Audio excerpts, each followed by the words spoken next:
What is up, guys? I am Ascari Husky here today, and today we have our first Fursquared Fursuit interview, and today we are with Wulftec.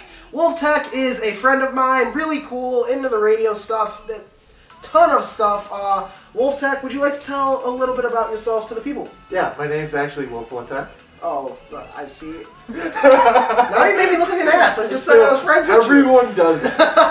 I just said I was friends with you. See, look, now people are going to be like, no. There's 3 Wolftecs, and then there's like 5 Tech Wolves. So yeah, I had to add the LE in the middle just to break it up a little bit. Yeah, so it's not the exact same as yeah. Else. Alright, so Wolfeltec is a Wisconsin native, not a furry YouTuber or anything like that. However, does the Twitter thing. His stuff will be at the description below, but we'll talk about that at the end. And yeah, runs cons or helps run cons, helps run meets, stuff like that. So, is there anything that you think people should know before we get into this interview? Yeah, I'm the director of events of Aquatifer. I'm not like a YouTuber per se. I do it for fun. I like learning stuff and anything techie or just like, hey, a skill that you may need in the future. Like the video, like a lot of the YouTube stuff I've done, I'm actually applying towards Aquatifer's official videos. Okay. Because being events, I'm the one who records and puts them on the YouTube channel. Okay. Which they're coming, I swear. So. All right.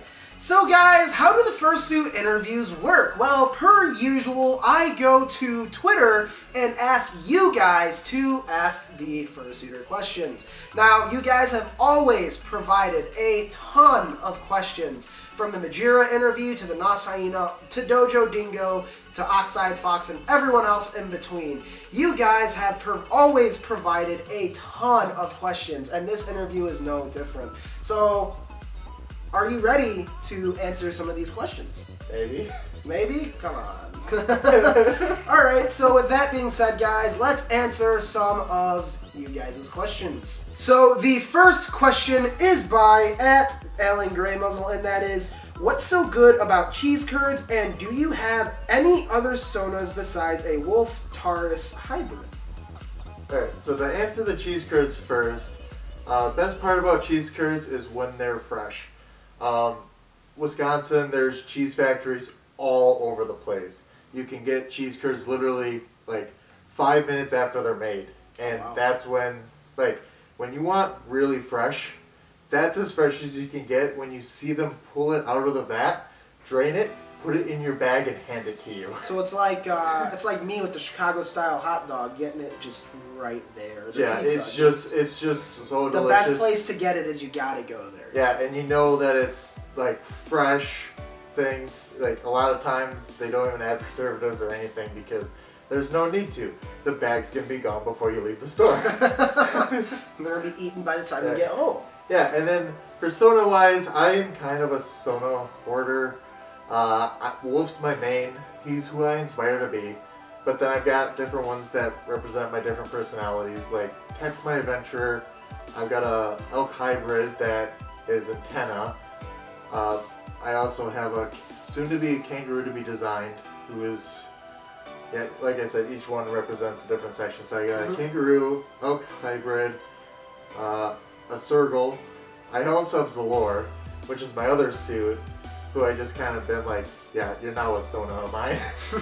And then I'm gonna feel bad if I forget about my own self. Yeah, so Wulftec, which is my tar. So Wolf and Tech are 2 different sonas. Yes. So even though the name on Twitter is Wolfeltec, it's 2. Well, I have, like, this is Wolfletech. Okay. But I also named my tar sona Tech Tar. Okay. And then I've got antenna because radio. Okay. I'm an unoriginal person. And then there's Chiru, which is my Roo, which I kind of also named my new red car. That too, because it's a red kangaroo, red car. So what kind of car is it? Pontiac G6. Hey! I used to have one of those. Yeah. Okay. Well, I had the 96 Chevy Silverado, so it's a big upgrade. Yeah, that's oh yeah.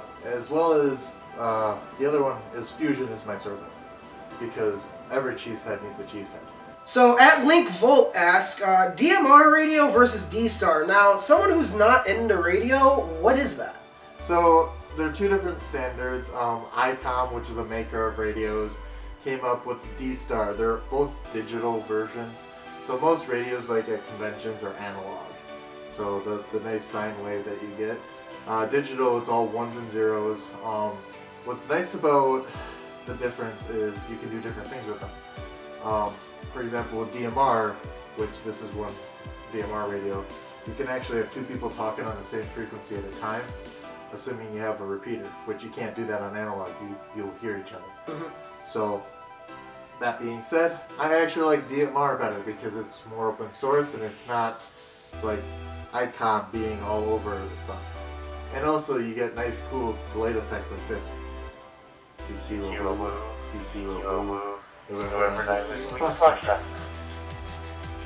Alright, So yeah, it's a that was little bit of delay on like the instant yeah, you know? so it's nice, it's digital, it's nice, crisp, clean signal. But most conventions, which there are amateurs who do radio stuff at conventions, and there's actually a common frequency at all conventions you can always listen to this gear with the thing on. However, I must say this as an amateur. If you don't have your amateur radio license, don't talk on that frequency. You're actually committing a crime. But my call sign is November 9 Whiskey Lima Foxtrot, or N9 Wolf. Alright, so N9 Wolf, and that's where you get your name, right? Yep. Well, you can actually select what your call sign is. Okay. So I got what's called a vanity. So it's just vice versa. That's how we got your radio name because. Yeah. Okay. Yeah, because my old call sign was so hard to say over the radio, and when you do Aries Racy stuff, which is kind of just emergency service stuff, it's very hard to say. Kilo Charlie 9 Uniform Yankee Papa was my old call. What's that? That was my old call. Well, I mean, but what is it? So we have Kilo K, Charlie C. Yep. What was it? Kilo Charlie 9. Because the 9 region of amateur radio is Wisconsin, Illinois, and Indiana. Okay. So like Michigan and Ohio are 8, and then pretty much most of the Central Plains is 0. Okay. It just helps identify which area of the states you're in. K, the first one or two letters signifies what area of the states you're in. Like, well, actually, what country you're in. So K, N, some A's, and there's another one I'm forgetting right now. W are all representing the United States of America. Okay. However, like, you can get another one for a different country and it would start with a different letter. Okay. Because you can talk around the world on amateur radio. Oh. I'm a geek, I know. So Alan Greymuzzle asks again, why do you hate toys so much? We're gonna get real here. So I'll be honest, I hate it too. I am from Wisconsin. Illinois has been known to bleed Wisconsinites dry in the toll roads. The first 2 tolls take about $5. Mm-hmm. It's the same way when you leave the state and come back in. It's like $5 leaving, $5 coming back. Yeah, but normally you So when I go to the Madison Bowl, you gotta remember that one toll is $10 because you know what I'm saying? I take the same way I come. But even with an iPass, which I just got so I can go to the Midwest Fur Bowls, it's still like $2.50 to go through those because it's 50%. And it's just like, why? Now, I know I'm not going to go into politics here. Somebody's considering putting them in Wisconsin, and I'm just like, no, it's not going to work. We don't have Chicago. It will not fund itself. So the next one is by @Rick the Firefighter, and that is Motorola or Kenwood. What is Kenwood? So I know what Motorola is. They're both radio makers. Okay. My car radio is actually a Kenwood. Okay. But I know a good friend, a few fur friends that work for Motorola shop. So I'm just gonna consider those both a wash, and I'm going with a Chinese radio maker, TYT. Because they make a bunch of different awesome stuff. But I don't recommend Baofeng, which is literally spelled FENG. Bopping. They're nice starter radios, but past that. So next one is by @JavaWeez, and that is chicken and waffles or biscuits with gravy. Would you like the short answer or the long answer? Well, personally, I like biscuits and gravy. Okay, so the long answer is Wolfeltec. So chicken and waffles. Ooh. See, I like biscuits and gravy. But it's the southern way. I also love biscuits and gravy. So the short answer is it's food. I eat it all. Yeah, me too, man. You see this? Me too. There's a reason I'm a fat guy. So is that the reason why I actually went with waffles on this one? Because one of my college friends kept on calling me Wolfeltec. If you change 2 letters, it spells out waffle. That's funny. Wolfeltec. So the next one is by @ScaredFurry, and that is, why did you choose green colors? Alright, so Not the same reason I did, right? I don't think so. I chose Mountain Dew, that's why. Yeah, no. No? I actually got sick on Mountain Dew once at an Allergies game. Ew. That's what happens when you drink like 14 cans worth in one night. That's disgusting. When you're about 12 years old. Even I don't drink that much Mountain Dew. It was unlimited! But anyway, so I have 2 brothers actually, and one of the ways that my mom was able to, one's 3 years older than me, the other one's 3 years younger than me. So John always had blue colors, I always had green, Jacob always had red, but then he changed his color to blue when John moved out. Just to confuse, it's weird, they kind of... Confuses me too. My 2 brothers, even though they're 6 years apart from each other, kind of followed in each other's footsteps. They both wore jersey 55 for football when I wore 50, which is why my number is 50 on all my jerseys. Alright. Because I actually did play 4 years, including middle school, 7 years of football. Also 6 years of basketball, and also 7 years of track. Small schools! But anyway, so I always liked the color green, and also I've come to realize why, and I've always been a mellow person, and green is a calming color. So I keep everything green. I know when we had the Madison Romp last week, this is also the same color as Michigan State green, and which is kind of like an enemy of Wisconsin. So the fact that I was wearing the name Wisconsin on Michigan State green, some people were questioning me. So I'm like, no, green, green, green, green. Green Wolf. So @Glacio asks, and that is, what inspired you to start organizing and operating conventions? What was the first convention you worked for? Alright, so what inspired me, I'm going to answer that first. What inspired me was I've always been a person who's always been willing to help another person or make people have a good time. That's actually where I get a lot of my happiness and trying to help others is by making them happy, because if they're happy, it rubs off on me and I get a smile on my face when I'm not in sync. Yeah. Because I'm always smiling in sync. So just by helping other people and bringing a community together is something I've always been good with growing up in a small town.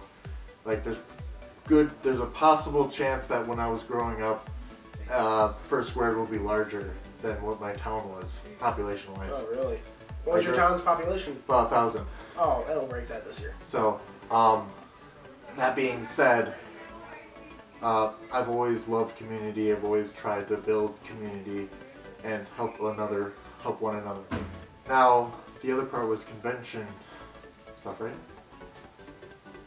What was the first con you worked for? So technically, even though I tried volunteering at 3 different conventions, being a director of a quadrifer was actually the first convention I officially helped out with. Really? Yeah, because what happened was I tried to volunteer at Free Migration as well as Fursquared, because I asked one time being like, hey, I may want to join the staff. They asked, well, you have to volunteer. So the next year I actually tried to volunteer, and they actually were the areas I wanted to volunteer in. They're like, oh yeah, we don't need any more volunteers in this section. And then I also tried to volunteer for furry migration, but that was a different mess. But I already talked to I've gotten to know, while being a director of Aquatifur, the other directors of some of the other conventions, and I know 2 of the directors up at Furry Migration up in Minneapolis, and they kind of told me what happened, and I'm like, oh, it happens, like, I'm not too worried. So I actually found out at a meet that I was helping someone, well, I wasn't running it myself, but I gave them kind of moral support. That's actually how I found out about Aquatifur, and from there is actually how I got on board. I started helping with the website, and then it rolled into, hey, we need someone with directing experience. And I had about 5 years of experience from UW Stout, which is where I helped out when I was in college. Alright, so you have a little bit of experience with stuff like that. Yeah, I also been to Pittsburgh for a housing event, but not during AC. It was about 2 weeks before. That Darn sucks. it. That sucks. So, See, but bright side, Pittsburgh's a beautiful city. Yeah. It's an awesome I was city. in the cathedral learning up on the top floor. That's a nice, beautiful town. Oh, yeah. Yeah, so that's pretty cool how you got into all that, and the fact that you actually got to help with Aquatifur. Yeah. I mean, that's the newest con I know of, you know? So it's really cool that you're like at that foundation that is going to build up the con in the future. And the other thing that helped out with that is I actually also host an annual campout up in Wisconsin, the Wisconsin Wilderness Campout. And it was just kind of an idea that actually sprung up with my first Fursquared with a bunch of people, and then it kind of faded. I'm like, well, I've already done all the research, I got all the site visits done, just do it.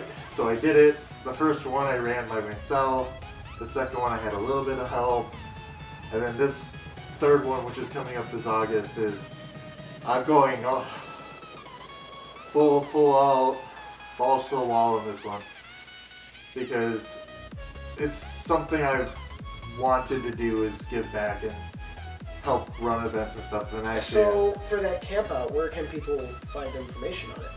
Right now the website's wildernesscampout.org. Alright. I am a big person with domains because when you're a tech guy, like, domains are like candy. You just yum yum yum. So wildernesscampout.org, at WICampout on Twitter.